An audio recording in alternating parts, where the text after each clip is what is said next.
नमस्कार दोस्तों, कैसे हैं आप।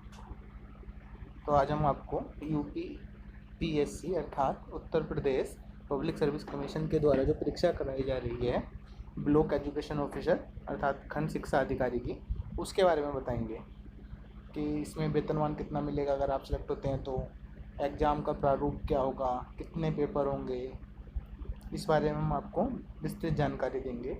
और एक चीज़ और, कोई भी पेपर शुरू होता है तो उससे पहले सब लोग पूछना शुरू कर देते हैं कट ऑफ कितनी जाएगी, कितने में सिलेक्शन होगा। तो भाई एक बात बताओ यार, कि जैसे आप क्रिकेट देखते होंगे तो जैसे बैट्समैन या बल्लेबाज जो खेलता है उसे पता होता है कि 70 मीटर की बाउंड्री है, 70 मीटर पे 6 लग जाएगा। तो क्या वो 70 मीटर के 6 सोच के मारता है? नहीं, वो अपनी पूरी ताकत से शॉट लगाता है कि जितना ज़्यादा चला जाए। तो वही बात यहाँ पे अप्लाई होगी, जोर से बल्ला घुमाओ, जितना ज़्यादा का स्कोर कर सकते हो उतना करो, कट ऑफ जहाँ जानी होगी चली जाएगी। ठीक है, तो फिर आओ शुरू करते हैं खंड शिक्षा अधिकारी के बारे में जो भी हम जानकारी देने का प्रयास करें उसे देखिए। तो अब अगर हम रिक्तियों की संख्या की बात करें खंड शिक्षा अधिकारी में, तो वर्तमान में रिक्तियों की जो संख्या है वो 309 है, अर्थात नंबर ऑफ वैकेंसीज 309 है। मगर अगर कुछ विशेष परिस्थिति होती है और शासन अनुरोध करता है तो ये घटाई या बढ़ाई जा सकती हैं, मगर अभी तक जो दी हुई है वो कितनी है, 309 है। तो एक तरह से बम्पर वैकेंसी हैं, और जो लोग मतलब इसमें एग्ज़ाम दे रहे हैं, एग्ज़ाम देने वाले हैं, उन लोगों के लिए एक बहुत अच्छा मौका है इस एग्ज़ाम के द्वारा खंड शिक्षा अधिकारी बनने का। काफ़ी अच्छी पोस्ट है, और हम आपको अब डिटेल्स में बताएंगे क्या क्या चीज़ इसमें चाहिए, क्या क्या रिक्वायरमेंट है और किस तरह से आप खंड शिक्षा अधिकारी बन सकते हैं।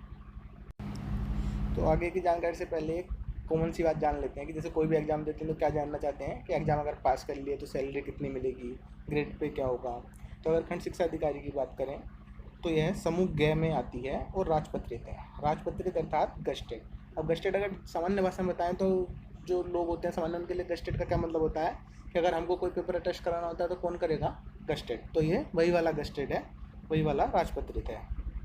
तो छठे वेतन आयोग के हिसाब से ये 4800 ग्रेड पे है, और अगर 7वें वेतन आयोग में बात करें तो ये पे मैट्रिक्स लेवल 8 में है। यानी जो बेसिक होगा वो कितना होगा, 47,600।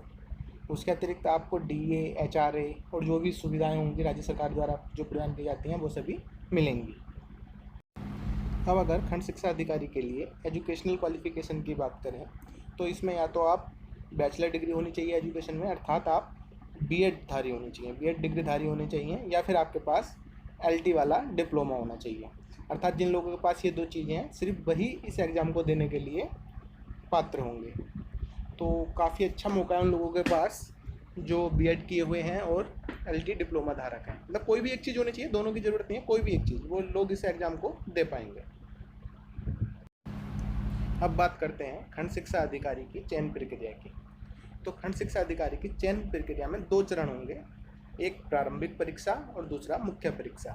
अगर प्रारंभिक परीक्षा की बात करें तो इसमें सामान्य अध्ययन का एक पेपर होगा जो कि वस्तुनिष्ठ अर्थात मल्टीपल चॉइस वाले जो ऑब्जेक्टिव टाइप क्वेश्चन होते हैं वो होंगे। 120 क्वेश्चन आएंगे और 300 अंक होंगे, और कुल समय जो होगा वो 2 घंटे होगा।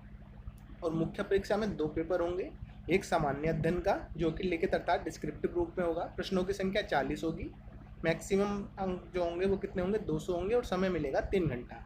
और जो दूसरा पेपर होगा मुख्य परीक्षा का वो होगा सामान्य हिंदी एवं निबंध का। ये भी डिस्क्रिप्टिव एग्जाम रहेगा, और इसमें 2 खंड होंगे और कुल अंक होंगे 200, और जो समय होगा वो होगा 3 घंटे।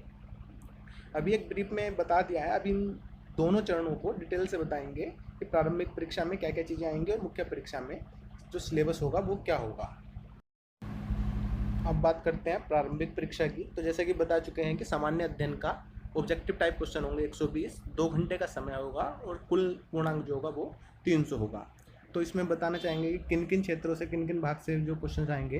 तो आपका इसमें सामान्य विज्ञान, भारत का इतिहास, भारतीय राष्ट्रीय आंदोलन, भारतीय राज्यतंत्र, अर्थव्यवस्था एवं संस्कृति, भारतीय कृषि, वाणिज्य एवं व्यापार, जनसंख्या, पारिस्थितिकी एवं नगरीकरण, विश्व भूगोल तथा भारत का भूगोल और प्राकृतिक संसाधन। और इसके अलावा आपके सामान्य बौद्धिक और तार्किक क्षमता अर्थात रीजनिंग के क्वेश्चंस रहेंगे। उत्तर प्रदेश की शिक्षा, संस्कृति, कृषि, उद्योग, व्यापार एवं रहन सहन और सामाजिक प्रथाओं के संबंध में विशेष जानकारी। अर्थात जो भी यूपी वाले एग्जाम होते हैं उसमें यूपी का तो विशेषकर ख्याल रखेंगे कि यूपी से संबंधित अर्थात उत्तर प्रदेश से संबंधित क्वेश्चन तो आने ही आनी है, उनके बारे में हमें अच्छे से पढ़ना होता है। इसके अलावा प्रारंभिक गणित हाई स्कूल स्तर तक का, जिसमें अंकगणित, बीजगणित और रेखागणित शामिल होंगे। तो ये तो आपका रहा प्रारंभिक परीक्षा का प्रारूप। अब बात करते हैं मुख्य परीक्षा की। तो मुख्य परीक्षा में 2 अनिवार्य प्रश्न पत्र होंगे। मतलब इस एग्जाम में क्या है, कोई भी ऑप्शनल नहीं है आपका, अनिवार्य का मतलब जो भी 2 पेपर होंगे वो सभी के लिए होंगे। जो भी फॉर्म डाले हैं, जो भी इसमें प्रतिभाग कर रहे हैं प्रतिभागी, उन सबके लिए ये 2 प्रश्न पत्र अनिवार्य हैं। तो पहला प्रश्न पत्र जो है वो है सामान्य अध्ययन का। इसमें कुल प्रश्नों की संख्या होगी 40, कुल अंक होंगे 200, सभी प्रश्न अनिवार्य हैं और कुल समय होगा 3 घंटे का। और यह प्रश्न पत्र जो है 3 खंड में विभक्त हुआ है। तो खंड ए में 10 प्रश्न होंगे, सामान्य उत्तरीय होंगे, और जो इनके उत्तर लिखे जाएंगे उसकी शब्द सीमा है 125 शब्द, और जो अंक हैं वो 10 अंक प्रति प्रश्न है, यानी हर एक प्रश्न जो है वो 10 नंबर का है। खंड बे में भी 10 प्रश्न हैं और ये लघु उत्तरीय हैं। इनका उत्तर के लिए जो शब्द सीमा तय की गई है वो 50 शब्द है और यह है 6 अंक प्रति प्रश्न है। अब बात करते हैं खंड से की। तो इसमें 20 प्रश्न हैं, अति लघु उत्तरीय हैं, और शब्द सीमा जो तय की गई है वो 25 शब्द है, और जो अंक हैं 2 अंक प्रति प्रश्न है। अर्थात कुल मिलाकर आपके 40 क्वेश्चन और कुल अंक कितने हो गए, 200। तो अब मुख्य परीक्षा का जो प्रश्न पत्र 1 है उसके पाठ्यक्रम की बात करें तो यह सामान्य अध्ययन का पेपर होगा 3 घंटे का और 200 अंकों का। तो इसमें आपका भारत का इतिहास, भारतीय राष्ट्रीय आंदोलन, भारतीय संस्कृति, भारत का भूगोल, भारतीय राजनीति, भारतीय कृषि, वर्तमान राष्ट्रीय मामले और सामाजिक सुसंगति के विषय, भारत और विश्व, भारतीय अर्थशास्त्र, अंतर्राष्ट्रीय मामले और संस्थाएं, विज्ञान एवं प्रौद्योगिकी, संचार और अंतरिक्ष के क्षेत्र में विकास, शिक्षा में अग्रतन विकास, उत्तर प्रदेश की संस्कृति, कृषि, उद्योग, व्यापार एवं रहन सहन और सामाजिक प्रथाओं के संबंध में विशिष्ट जानकारी। अर्थात उत्तर प्रदेश के संबंध में विशिष्ट जानकारी तो रखनी ही है, क्योंकि उत्तर प्रदेश का मतलब जिस भी राज्य का एग्जाम होता है उसमें उस राज्य को विशेष मतलब प्रश्न आते हैं, उससे उस राज्य के संबंध में पूछे जाते हैं। अब बात करते हैं मुख्य परीक्षा के द्वितीय प्रश्न पत्र की, जो कि सामान्य हिंदी एवं निबंध का है।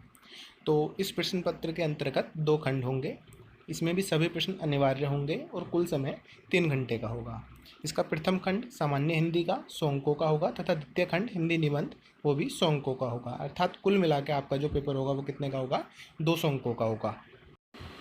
अब मुख्य परीक्षा के द्वितीय प्रश्न पत्र के प्रथम खंड की बात करें क्या की, तो इसमें आपका क्या क्या आएगा वो बताते हैं। अपठित गद्यांश आएगा, उससे संबंधित प्रश्न आएंगे, शासकीय अर्थशासकीय कार्यालयादेश, इस तरह के आपके पत्र लिखने को आएंगे। उसके अलावा वाक्य का हिंदी से अंग्रेजी में और अंग्रेजी से हिंदी में ट्रांसलेशन के लिए आएंगे, और बाकी जो आपकी परंपरागत हिंदी है उससे आएंगे, जैसे अनेकार्थी शब्द, विलोम, पर्यायवाची, तत्सम, तद्भव, विदेशी शब्द भंडार, इस तरह के मुहावरे, लोकोक्तियाँ। और खास करके खास ख्याल रखेंगे जो प्रश्न आएंगे वो किससे आएंगे, उत्तर प्रदेश की मुख्य बोलियाँ और हिंदी भाषा के प्रयोग में होने वाली अशुद्धियाँ, इस पर खास ध्यान देंगे। मतलब उत्तर प्रदेश के परिप्रेक्ष्य में तो चाहे आपका प्रारंभिक परीक्षा हो, मुख्य परीक्षा हो, या मुख्य परीक्षा का पहला प्रश्न पत्र हो या दूसरा प्रश्न पत्र हो, उत्तर प्रदेश पे विशेष ध्यान देना है, उत्तर प्रदेश से संबंधित प्रश्नों पर विशेष ध्यान देना है। अब मुख्य परीक्षा के सामान्य हिंदी एवं निबंध के द्वितीय खंड जो है हिंदी निबंध, उसके सिलेबस के बारे में बात करते हैं। तो इसमें आपके लिए 2 निबंध आएंगे और प्रत्येक निबंध जो होगा आपको 700 शब्दों का होगा। इसके जो विषय हैं, पहला विषय जो है उसमें आएंगे साहित्य संस्कृति, राष्ट्रीय विकास योजनाएं और क्रियान्वयन, राष्ट्रीय अंतर्राष्ट्रीय सामाजिक समस्याएं और निदान। इन 3 टॉपिक में से किसी एक पे निबंध लिखना होगा। और ब में आपके आएंगे विज्ञान, पर्यावरण, प्राकृतिक आपदाएं एवं उनके निवारण, कृषि, उद्योग और व्यापार। और दूसरा निबंध जो लिखना होगा वो इन 3 जो आपके टॉपिक हैं उन 3 में से किसी एक पे लिखना होगा। और जो इनकी समय सीमा होगी वो कितनी होगी, मतलब शब्द सीमा जो होगी वो होगी आपकी 700 शब्द। मतलब एक निबंध आपका 700 शब्द से ज़्यादा का नहीं होना चाहिए। तो कुल मिला के 2 निबंध लिखने हैं, निर्धारित अंक आपके 100 हैं, अर्थात एक निबंध आपका 50 अंकों का होगा।